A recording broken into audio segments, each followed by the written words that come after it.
Hi, this is Justin Green. I write at the Daily Beast. Um, I'm here talking with Kevin Glass, who, Hi, I'm Kevin Glass. there we are. I'm the managing editor at townhall.com. I also sometimes write about the NBA for National Review, and I've written at other places as well. Be a terrible sport. That's maybe something for another time. True. Well, I suppose in light of yesterday's decent marathon session, I don't think we can really call it a marathon until it hits 24 hours. But rather impressive filibuster from Senator Paul. I figured we'd start there. What are your thoughts? It was a really interesting moment, and maybe this is just the kind of media bubble that we live in, but on Twitter, seeing it kind of blow up, crests, watching some of the searches, for Rand Paul, watching his hashtags get larger and larger. It seemed like there was genuine interest and genuine movement in support of Senator Paul's actions.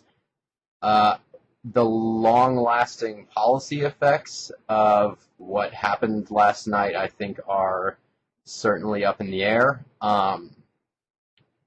Kind of civil liberties issues have not really been tantamount to an important issue for Republicans in recent years.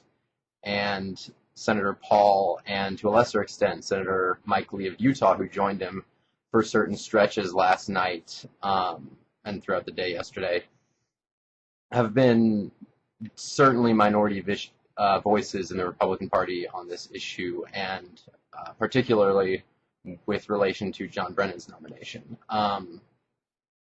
I certainly think that some charges of hypocrisy could be called on some of the Republican senators who joined Senator Paul yesterday. I know Marco Rubio has been particularly aggressive in some of his foreign policy stances in the past.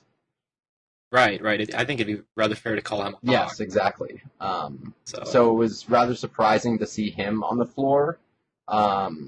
Possibly refreshing, if it is a return to a more modest, a more humble foreign policy stance for the Republicans that, in my opinion, would be a good thing for long-term policy, but I think that's going to be decided in the coming weeks and months. right, and of course it might just be that he's a smart politician and wasn't going to let Rand Paul have the floor for 12 hours. Right. I mean, there are those Right, potential 2016 GOP nomination implications, which I'm not ready to parse out right now. right, which we should not. That's correct. We're not the fix. Let's not do Yeah, that. yeah, yeah. But I think what was interesting was Senator Paul's decision to kind of keep his drone criticism to the relatively narrow question of drone use by the executive branch within the boundaries of the United States of America. Um, because at least a lot of the writers that Senator Paul was quoting from, like Connor Friedersdorf and Spencer Ackerman, have focused on the drone policy as it's been used up to this point in strikes in Yemen and Pakistan and places like that. So he was kind of picking up this new line of criticism, which I think was probably a lot more easy for other Republicans to sympathize with, which is, President Obama might use drones within the United States' borders in the future, which is a complete hypothetical at this point. Hasn't happened, probably won't happen, but it's this kind of conspiratorial thing and this anti-Obama sentiment that I think a lot of the other Republican senators that's what they wanted to get behind yesterday. Probably, yeah. I would imagine that Mitch McConnell is less concerned about civil liberties than he is about how he can parlay a slight advantage for the GOP caucus in the Senate. I think that's just the cynic within me. I am a I think it's a nice point you make about his about Rand Paul's willingness to limit the scope of his criticism of Obama. The one thing he did bring up, the Abdul Rahman al-Awlaki, the 16-year-old son who was killed by the drone strike. So I mean, he did sort of like tease into the thing, but mostly yes, it was kept the hypothetical domestic. Was his line: if you're sitting in a cafe in Dearborn, Michigan, you shouldn't be worried about a drone strike. It was I think I can generally be quite forgiving of the senator for rhetorically things. It's just a lot to talk about, to hang out and have to be on the floor for 12 hours. So Right.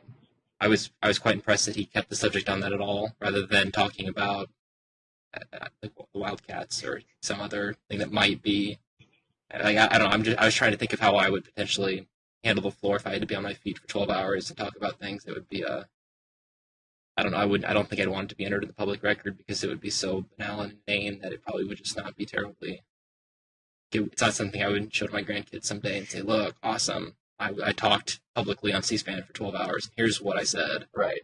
I think that if we had plans to do that, we would probably be formulating campaign operations right now.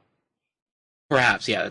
Maybe that's a better way of thinking about it. I do think the Abdul Rahman al-Awlaki case, which has been kind of one of the most prominent cases to critique the drone program with, I was surprised that some other senators brought it up. I know Senator Brasso brought it up, who, until yesterday, I was pretty unfamiliar with his stance on civil liberties. I kind of assumed that he was a mainline Republican guy on civil liberties, but his knowledge of that situation was refreshing. I think that the Abdul Rahman case strikes home a lot more for those on the left because it was a strike in which presumably, as they said yesterday on the floor, Abdul Rahman was not the primary target. He was collateral damage because his father was not killed in that specific strike. And he was, a 16-year-old American citizen in Yemen at the time, who nobody to this point has ever made the argument was involved in terrorist activities, was involved in any kind of plotting against the United States.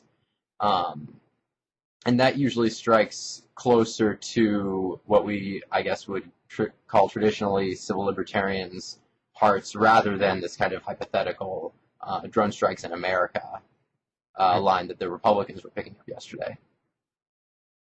But one thing that I did want to bring up, and I think that this is kind of the cynical Republican line of attack on drones, is that by I think anyone's estimation, even if one is in support of the drone program as it has been used and as it could potentially be used, it is a kind of morally ambiguous space that the executive branch is operating in, even if one supports it.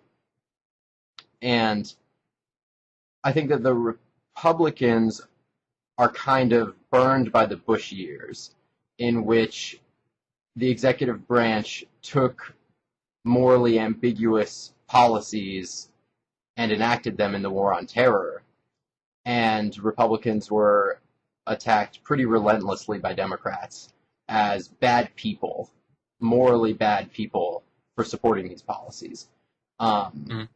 And so even the Republicans who nominally support the drone program, maybe like Senator Rubio, merely want to make the point that even if these policies are necessary, even if these policies need to make us safe, will make us safe, there are morally ambiguous actions that the executive branch has to partake in to keep Americans safe. And the left should have recognized that long ago, and the left should recognize that today. Right. I mean, and a great deal of this, the debate with drones goes back to it's 12 years old now, the authorization of the use of military force from 2001, which has been, so most of what we're arguing is like how much authorization does that in fact give the executive branch, and if we are indeed in a state of war with al-Qaeda, who do we count as in that? How do we judge people? How do we handle American citizens that become combatants within al-Qaeda? I have to confess that I sympathized with the Wall Street Journal's editorial today. I thought it was, if you can say that it was perhaps like mean, it was perhaps mean to Rand Paul to basically accuse him of grandstanding. But I mean, the basic issue is that yes, the administration has the capacity to kill an American citizen on American soil if they are an enemy combatant who had declared war against the United States. I mean, so he engages in the hypothetical and says, like, ooh, this is terrible and scary. But I think the general consensus is that, in fact, they do have that power. That the administration may be squeamish about defending it. Maybe that's just, perhaps that's the Obama's recognition that he would have been on the floor in 2008 if the tables were turned. He would have been the guy leading the filibuster, I'd imagine. And now he's in the position of having to recognize that the administration's stance is substantively correct, and then trying to imagine how to reconcile that with personal views. So it's been I think the filibuster made a lot of people uncomfortable yesterday because on the right you saw a lot of senators hopping in a position where like 5-6 years ago they would have been the ones defending the policy, and on the left you saw a lot of silence. Like for instance, Greenwald had so much fun yesterday calling out people for, I think he called it like Adam Weinstein from Mother Jones, for making fun of people who were standing with Rand and saying they're hypocrites. But it was there. I think there's a lot of justifiable awkwardness yesterday, and so perhaps there's sometimes you almost wish there could be like a reset in Washington and say like we know you're all a bunch of hypocrites. You're basically it's a mess, but let's just deal with the policies as we best can. Now I think that would have made yesterday perhaps less interesting, but I don't know, maybe a little bit better of a debate. Yeah, I mean, Senator Wyden was the only Democrat who joined in this. I think it got up to 9-person filibuster. Where's Mark Goodall? Yeah. That's what I was wondering yesterday. Yeah. I want to make the point that outside of Congress, I would probably say that the left, journalists and policymakers and pundits have been uniformly more critical of the drone program than people on the right. People like Adam Serwer at Mother Jones has been great, for example. But you're right in that I think the Wall Street Journal, their editorial today, summed up maybe what could be termed the conservative defense policy establishment's view on the drone war, which is that, and I wrote an article on this during Brennan's during his committee hearing, that think tankers at AEI, think tankers at Heritage, think tankers at the Foundation for Defense of Democracies largely defend the drone program. They largely think that it's been a very useful tactic in the war on terror. They're not particularly bothered by the potential to target American civilians, whether that be at home or abroad, and that the legal questions are fairly straightforward in that the administration does have these powers. The one thing that I've seen a consistent criticism on, both left and right, is that there should be more transparency. That the criteria laid out in the memo that was released a couple weeks ago, which is that basically what's needed is for a high-level administration official determines that you're an enemy combatant. That particular part needs more review. There needs to be some other form of review to make that determination that you're an enemy combatant. Well, it relied pretty heavily on the use of the word imminent, didn't it? I think it was like it was one of those where you really have to be willing to be very creative with a word in order to make it work within it. Right. Like in order to make some logical steps. So the imminent provision was that if you have been involved in activities that were imminent threats to the United States, and there's no proof that you have stopped these activities, you are still an imminent threat to the United States, basically. But some form of accountability, I think, is what Republicans and Democrats might be able to unite behind. I'm entirely unsure of that. I know John McCain and Lindsey Graham have had not very kind things to say about what Rand Paul was saying yesterday. Right. McCain, it was on the floor today, wasn't it? I think McCain read from the Journal's editorial on the floor, which is a unique way to go about it. Unique, yes. Yeah. And I don't know if that's an old guard versus new guard thing, because, like we said, Senator Rubio could be pretty accurately classified as a hawk. If not in the McCain-Graham mold, then certainly close to that. And he was up there standing with Rand yesterday. But we'll see, if there is legitimate movement behind the civil liberties issues involved in the drone war, and I don't particularly think that that's going to be taken up. I don't particularly think that's going to alter the conservative base at this point. I think I'm a little cynical, and I do think that a lot of that movement was just we want to hit the Obama administration for their use of executive power. We don't trust them, and we're going to take this moment that the national media is focused on us to express that. Sure. Well, I'm thinking about it cynically.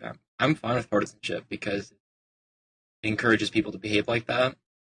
And if you assume that under every presidency you're going to have the opposing party take the cynical view of oh my goodness, the president is overstepping his bounds. This is terrible. What happened to civil liberties?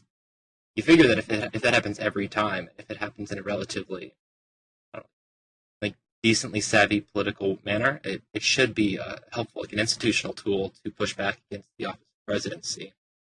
And it did not work out well under the Bush years, and there was quite a few years when it seemed like both parties were happily marching off to whatever was next, and the war against terror and the war against extremism. That didn't. I don't think it's worked out particularly well for us. So perhaps, you always hope that perhaps things are getting a little bit better. Perhaps you're going to see some synthesis between your Tea Partiers like Rand Paul, like Mike Lee, but also like the guys on the left as well. It's good. It was indeed good to see Ron Wyden up there. I was hoping to see Mark Udall as well. My colleague Eli Lake wrote something a few weeks ago on the Checks and Balances Caucus on this. How on a couple issues these guys were sort of strange bedfellows, but it worked out pretty well. So maybe you always have that little bit of hope that perhaps there can be these tiny little substantive changes. And people who care about civil liberties, I think you're coming around to the idea that it's really not about the presidency, it's about winning seats in the Senate, because you can pull off stunts like this. You can pull off stunts where you can say, why are we doing this? Let's have a filibuster. A significant amount of money can be raised, a significant amount of attention can be focused. The media eventually has to pay attention to it. And if you have senators with the political savvy, but also just be the general sense of conviction to pull it off, it can be quite useful. But now I'm curious. Where do your sympathies lie? Do your sympathies lie with, let's say the Checks and Balances Caucus, the Rand Pauls, the Ron Wydens, the Mark Udalls on this issue, or do you think that this is largely a settled issue of executive power? I think I'm gonna hedge. I sympathize with them a great deal. I'm a provincialite. I'm not a huge fan of a really powerful White House. The problem is that the way I see it right now is that the office does have that power to go about it. And until the Senate proactively changes that, it's probably going to be the case. I don't see the Supreme Court coming in, swooping in, and really making big changes. The American electorate doesn't seem terribly interested in making changes. For instance, the drones thing moved the needle yesterday, but it won't continue to do so. And one of the reasons it was able to move the needle that we saw so much was because the people that it activated are people who are already politically activated. The Tea Party folks they're already all over Twitter. They're already watching C-SPAN. They're already consuming news in a big way. and I'm curious to see who would be drawn to that beyond it, and who would be drawn to it in a in a longer way. So I sympathize with what they're trying to do, but I think if this is what they really want to pull off, they need to go after the authorization for these military forces. Because until that changes, I think the Obama's he's acting in a way that I'm not perhaps fond of, but I don't see how you have an illegality part against it. Yeah, I think that looked to be one of the consensus views, at least emerging on Twitter amongst the punditry or journalists or everyone that I follow on Twitter, is that the main roadblock to getting reform on executive power at this point is the AUMF, and AUMF reform is probably the easiest route that civil libertarians can go legislatively to get reform on these issues. And they probably, looking at a relatively pragmatic way, if they pursue it as a reforming the AUMF as opposed to getting rid of it, there's a potential way of going about it. I mean, that's one of the issues where it seems to unite the people, the hardline ideological thinkers like Greenwald, with people who are a little more pragmatic and looking to get some electoral success. I think if they pursue in the vein of what Rand did, of a relatively narrow, specific thing of ways they'd like to reform, of saying, no, you can't do this on American soil, no, you must grant due process to American citizens, etc., it has more of a chance. But as happens quite frequently with hardline movements, that just people chase the whole thing and walk away with nothing, and they're surprised when that happens.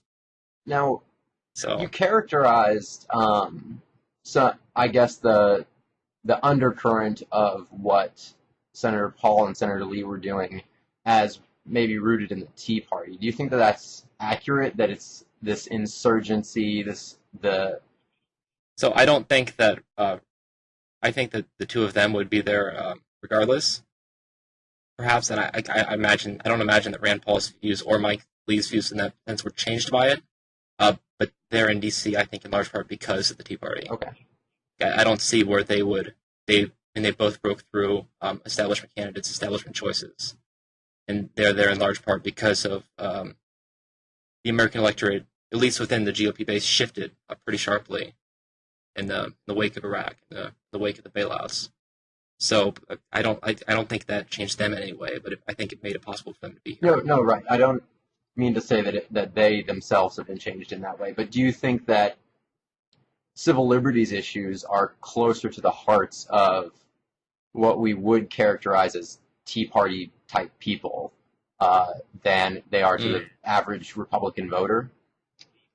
Maybe. I always have a tough time of trying to parse out what it means to be a Tea Party voter. I think the things that make those two candidates appeal to the Tea Party are perhaps not civil liberties issues, but they come part and parcel with things that the Tea Party or people would care about: a small government, of shrinking things down, of seeking to work on debt and deficit. And I think that if you approach it in seemingly the logically straightforward way that Paul and Lee approach it, the natural thing is that also civil liberties have to be part of that. So I don't know if I'd characterize Tea Party voters as being terribly concerned about it. The American electorate in general doesn't seem to be terribly concerned, but I don't know. I think the issues that got them here are probably not. I don't imagine that Rand Paul is here because of torture, or because of indefinite detention, or extraordinary rendition, or issues that hardline civil liberties people care about. But people also care about those issues because they care about other things that he cares about. So the Tea Party on this perhaps didn't intentionally move the needle, but it definitely resulted in the needle moving, especially on civil liberties. At least the needle moving on the Republican side. Right.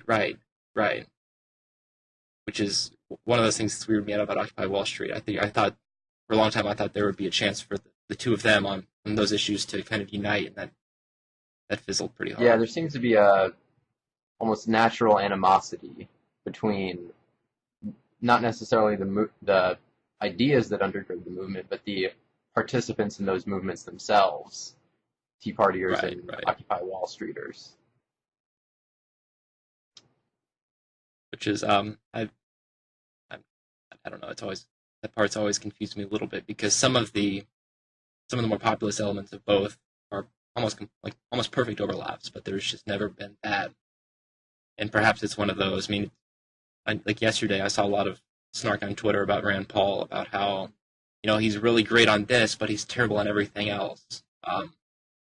From coming from the people within the progressive left, so maybe that's part of the same deal. Maybe it's that we totally agree on these things, but I disagree with him so much on other things that it's never going to work out. But, right. You could say that Rand Paul's other views are so abhorrent that expressing support for Rand Paul in any way, in some way, legitimizes those abhorrent views that I disagree with him on. So it's more important to marginalize him even when he agrees with me. Right. So because he theoretically wouldn't have voted because he theoretically wouldn't have supported the Civil Rights Act in '65, we must now oppose it today, which was the major opposition move or emotion that I saw. Which I would left me scratching my head because I don't know, most of us weren't alive in 1965, and no matter what really comes out of how the Supreme Court deals with it now, the basic elements of it are not going to be terribly changed. Society's not going to revert to Jim Crow. The question that I would ask is, even if Rand Paul holds these abhorrent views on civil rights, on economic regulation, on social safety net legislation, how much different do those abhorrent views make him from, a replacement Republican senator from Kentucky? How different would Rand Paul be from Trey Grayson on the things that Democrats care about? And if he's on the things that Democrats care about, one would think that he's not different in any way at all, except on civil liberties, where he's good. Yeah.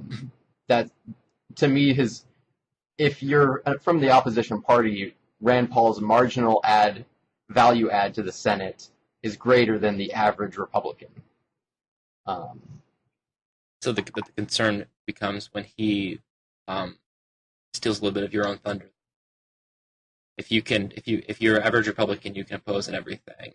Say, look at this terrible human being, and then somebody comes in who you think is still terrible in 90% of the issues, but on a couple that some of your voters might care about, especially some of your high value donors might care about. Suddenly that becomes if I support that, do I potentially piss off donors? Do I?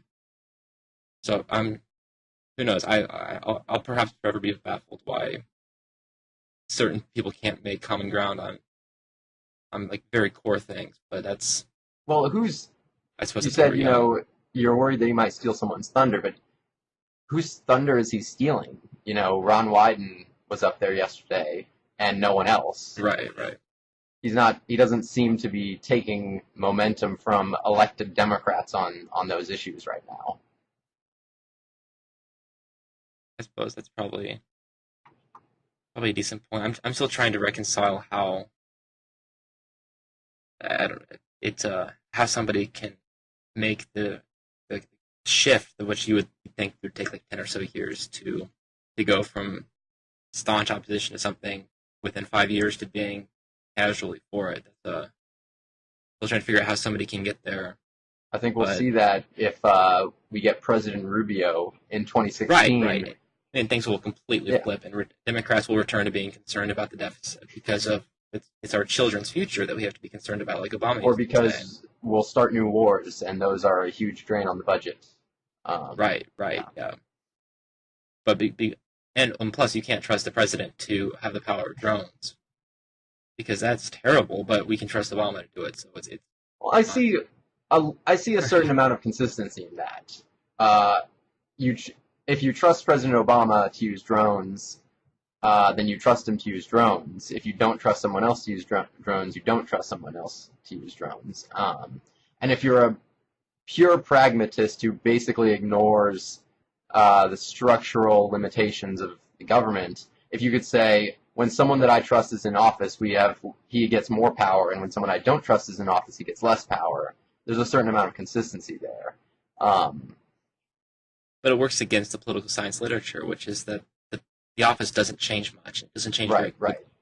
So by entrusting Obama with power, like it wasn't that the part of the campaign that just ended that I found probably the best was the rush Obama did to begin to codify how he handles drones, because the concern that, oh my goodness, Mitt Romney might be in charge of this pretty quickly, and he is an awful guy, so we've got to make sure that he's not going to do anything we wouldn't want him to do, but you can trust us to do it. Like that was one of the ones that I found most amusing, because the administration will turn over, the staff will turn over, but a lot of the precedents that they've set are now set. A lot of the decisions they've made are going to be, to a reasonable extent, continued, because you have people who are civil service, people who actually run most of the show, who aren't the political appointees, are still there. Yeah. So I understand why somebody could say, I like it when it's my guy because I can trust him to be more responsible than the other, but the problem is that we know it's not always going to be your guy. So you can be a political pragmatist in the now, assume that, hey, we can change it and we can make things better, but I think the baseline assumption would be far wiser to say, we know it's going to change. How do we best account for that? How do we take the steps which we know will minimize the impact of that? Right. But alas, who knows? I'm kind of curious in general. So yesterday was like the big shining moment for the filibuster. It was I don't know. I did a blogging hits a few weeks ago with Jamal Bowie, and I sort of like childishly lamented that I'd never seen a real filibuster in action, like one that you could be sort of proud of, and one that like justifies the filibuster as not just a process thing, but as an idea, something that Americans should care about. And then, of course, like Rand Paul comes out and does a legit filibuster. So I need to eat my sock or something. But like, do you think that? So the Rand Paul did a magnificent filibuster for 13 hours, but earlier in the day, the D.C. Circuit Court judge was filibustered silent in an appropriate way. I am of the thought that within this session, that Harry Reid might just say, we're done with the filibuster, we're just going to cancel it out because I want to get the people nominated before Obama's done. A, how would you feel about filibuster reform, and B, and if you are in favor of any of it, like what extent you think would be perhaps appropriate and acceptable? Right. I'm largely apathetic, I think, about filibuster reform. I think that the argument that is advanced by Democrats, which is that Republicans have been largely irresponsible with the filibuster in the Obama years, and therefore, it's pushed us to this precipice where reforming or eliminating the filibuster completely is our only responsible action as a governing party. Right. Well, Harry Reid has to right. do it. Has to do it. The Republicans are forcing him to do it. He doesn't have a choice. I largely don't buy that. I think that you look at kind of the studies on this, Republicans certainly have used the filibuster with more frequency recently, but Democrats before them used the filibuster with more frequency than Republicans before them, and it's more of just this kind of steady climb in use of the filibuster. I don't think it's a grand threat to the Republic. The filibuster is a grand threat to the Republic. I don't think that it's a grand threat to the way that governing gets done.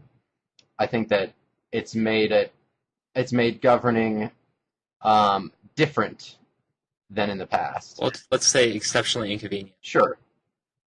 Yeah. But I wouldn't necessarily say that a move to completely eliminate the filibuster and move to a 50-vote Senate would be a bad thing. Well, no, that's a question I've had for fellow conservatives, is that I've seen quite a few defenses of the sort of the laissez-faire approach to the filibuster as, frankly, the progressive, at least what the progressive agenda is seeking, is relatively close to being finished. And now the party that's about to become more aggressive and seek to incrementally change things is going to be the Republican Party. Right.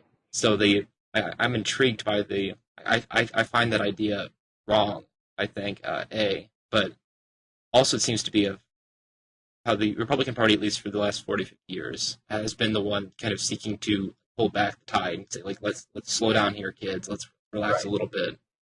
And now it seems that especially with the Dement caucus, it seems they want to be the ones in the offensive, the ones using the Senate to advance legislation, to peel back things, I suppose, to be the party of change, which is, I think you can debate the merits of that, but it seems that I would have long anticipated the GOP of saying, "Ooh, let's take care of this filibuster. Let's make sure this thing can stick around for the long term." But instead, I've seen quite a few people who are saying, "Let's go for it," because there is potentially more for us to gain. What do you think about that?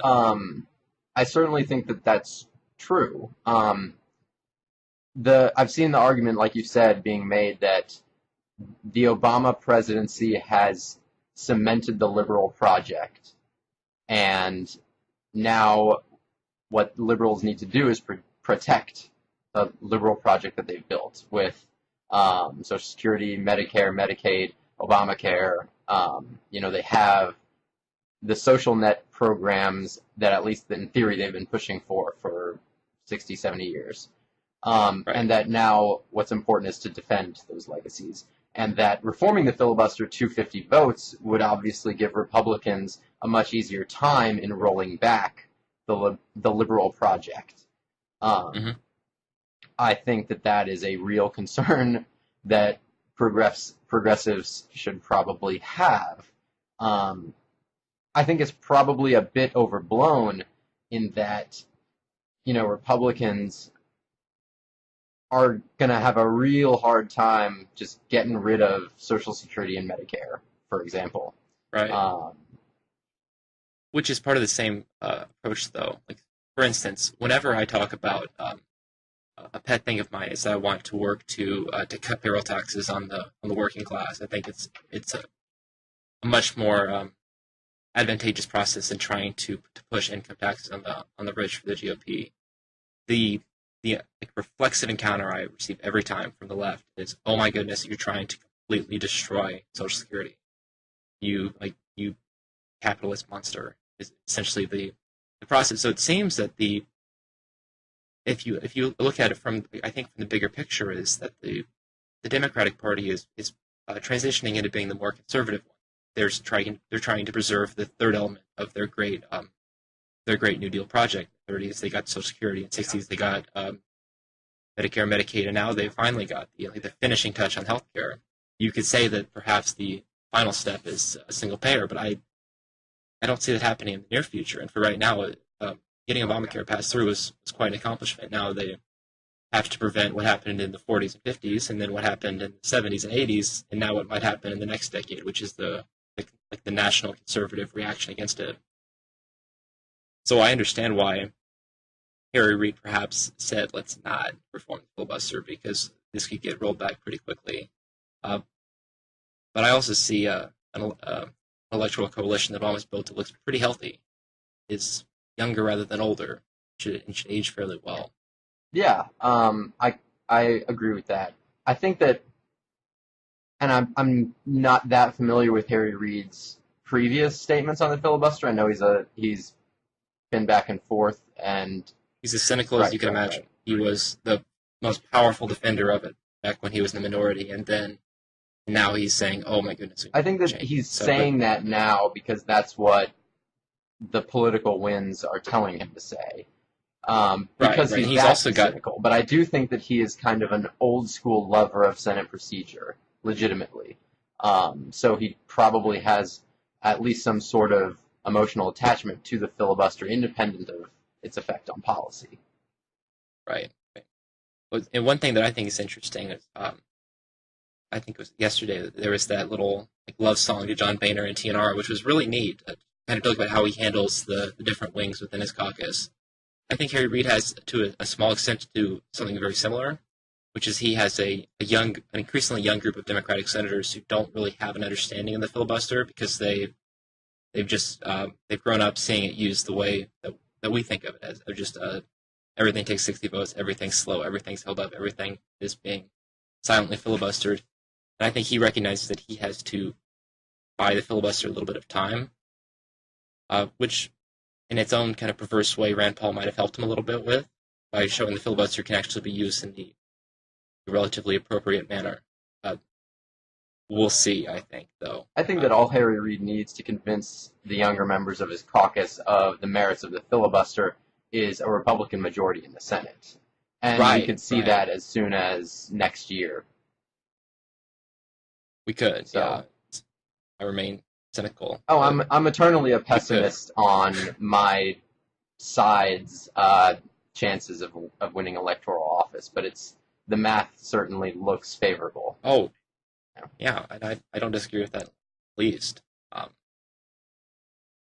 Should things go reasonably well, I don't see why the GOP can't perhaps not take back the majority, but make it really close. I think it would be a disaster if the situation is anything other than having it be like a 55 to 52, 51. Right. If we can't at least pull some votes, it would be, good Lord. I'm not sure how else you pull it off. This is as the Obamacare taxes start to take effect, as the economy either slowly recovers or as it just continues to be anemic. It's going to be. I just don't think Obama's feel-good coalition can last forever, at least without things starting to change a little bit. I always think of it as the Democrats can be very strong in presidential years, but midterms are going to be owned by the party of old, reliable voters, and the Republicans. That's possible. So we will, again, perhaps we should just avoid the 2014 talk. It's still 2013. And we can have a little bit of innocence and talk about policy rather than reflecting on. But I don't know. It was so I had mixed feelings on Rand Paul, but it's kind of thrilling to see the filibuster work like it's supposed to see people come down to the floor, to see kind of some general interest, to see people talk about policy concerns that they have. I think it takes a little bit of, it takes some courage to go take the floor and to do that and put it on. I mean, he could have been ridiculed off. He could have looked like a huge fool. He was ridiculed. And he was ridiculed for a bit, but I think he came out smelling pretty rosy. I mean, if your ridicule is that the journal bashes you and the old line bashes you, but the people who brought you to office are pretty happy, I think he's going to be okay with that calculus. It was, and I'm not particularly a lover of or nostalgic for kind of Senate procedure or congressional legislative process, but it was legitimately exciting and fun to watch. I couldn't turn it off. Just C-SPAN 2 for 13 hours. Right. I mean, I don't know why C-SPAN doesn't advertise that stuff. 'Cause there had to be at least 30 of us watching it. At least. I mean, we live in such a bubble that it's kind of weird to think about. I would like to know what the actual viewership was, because it did very well. It was just one of those you almost think as the filibuster goes on, as they start reading, say when they read the stuff from the Alamo, what on earth is happening here? Yeah, I remember you tweet something about it, the native Texan. Yeah, that kind of veered off course. The remember the Alamo. Right. I sat there and I looked over. I've got Texas on my passport, but I was like, "What on earth are we talking about the Alamo for? You're in the chamber of the United States Senate.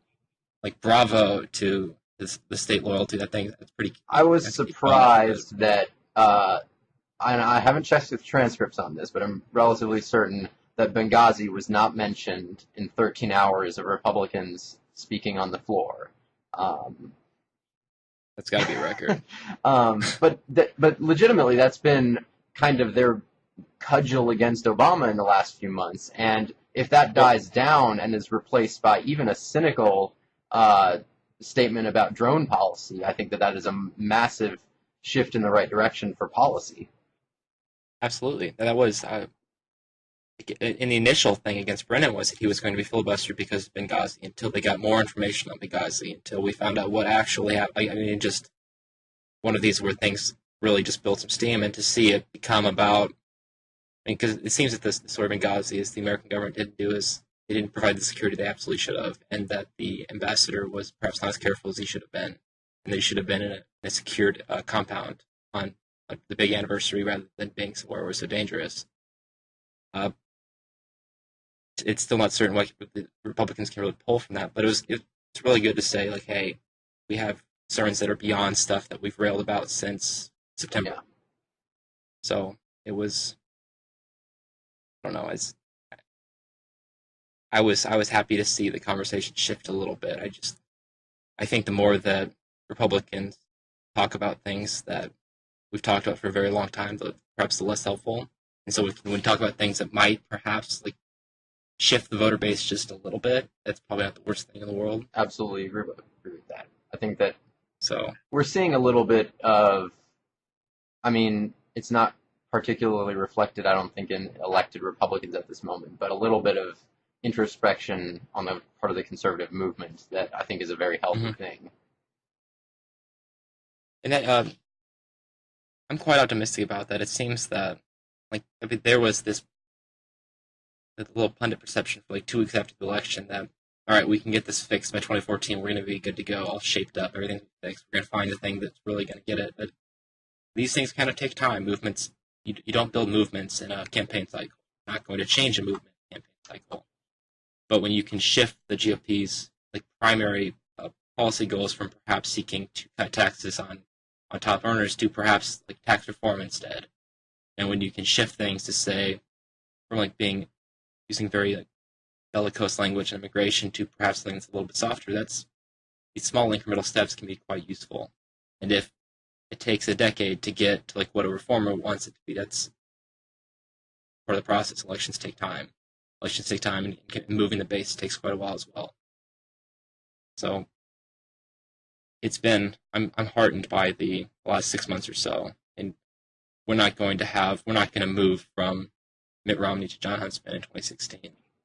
And perhaps given the way that I think Huntsman's handled things after his thing, perhaps that's for the best. But I am excited to see tiny little things and to see perhaps a concern for the American working class that can't be just so blatantly mocked. I always prefer to see the young aspirational workers as compared to the you built that stuff. That didn't sit well. I don't think that sat particularly well with me. It didn't really sit particularly well with people where I'm at. I don't know. It was an off-putting campaign cycle. So I hope it can get a little bit better. I agree. So, although I will always say that I am completely disconnected from the median American voter, so I have no idea how. I probably will be pretty soon. I have no idea too, how things play in Peoria. That's my last little bit. I still occasionally talk to people that I went to high school with, knew growing up. I think the big. I always want to laugh at Charles Murray for his suggestion that people don't understand people in other classes, but that's an urban versus rural thing. Really, I grew up in a place where I was in the same class as kids who were on food stamps and kids who went on vacation in Europe. You can get a little bit of a cross section of life and understand what people are concerned about beyond, I suppose, Charles Murray's neighborhood. Yes, but that's where we're at. I do have a sort of last thing. What do you think is going to happen on immigration? Jeb Bush made a little bit of a flurry this week. Just seems like he should have written an ebook instead of a hardcover. It seems for political books, it seems the things move so fast anymore that if you are willing to wait for a publishing cycle, you might get yourself in trouble. It looks like he did. But do you think we're going to get a deal? What do you think the deal is going to look like? And what do you think the GOP's role is going to play in an eventual deal? I'm, in addition to being disconnected from the median American voter, a very bad political prognosticator. That's not the worst thing. It looks like, for whatever reason, there is movement in the GOP caucus in favor of immigration reform beyond just strengthen the borders, which I think is good policy and am heartened to see. And whether it's the Rubio gang's proposal, whether it's something closer to what Jeb Bush outlined, though, that I think that we're going to see immigration reform pass. I don't have a timeline for it. Next year, I'm not sure. And I'm not entirely sure of what it's going to look like. but I think it's going to be something beyond just enforcement first, and it's going to pass with significant, if not majority, GOP support. What are your thoughts? Right. I think like one of the biggest moments that I think we've seen this year was Tanner's speech recently at AEI when he came out in favor of the Dream Act. It was it's kind of a big step. In 2008, I believe, Nebraska's very popular governor, ex-football coach Tom Osborne, lost an election because he favored. He was quite okay with the Dream Act in Nebraska. He lost the gubernatorial election over that, and within 6 years, it's going to be very, very different. I imagine whatever it's going to look like is going to have something like a Dream Act. I don't know whether it would look more like Rubio's of requiring like some sort of service, or whether it looked more like Obama's, where get your diploma, stay out of trouble, you can become a resident citizen. We're going to have our standard border enforcement. I am internally curious what's going to happen with the path to citizenship. I think that's going to cause way more of a fracturing within the GOP than we anticipated. The Rush was very initially friendly to Rubio after he went on a show and presented his case for reform and defended his idea. I think once the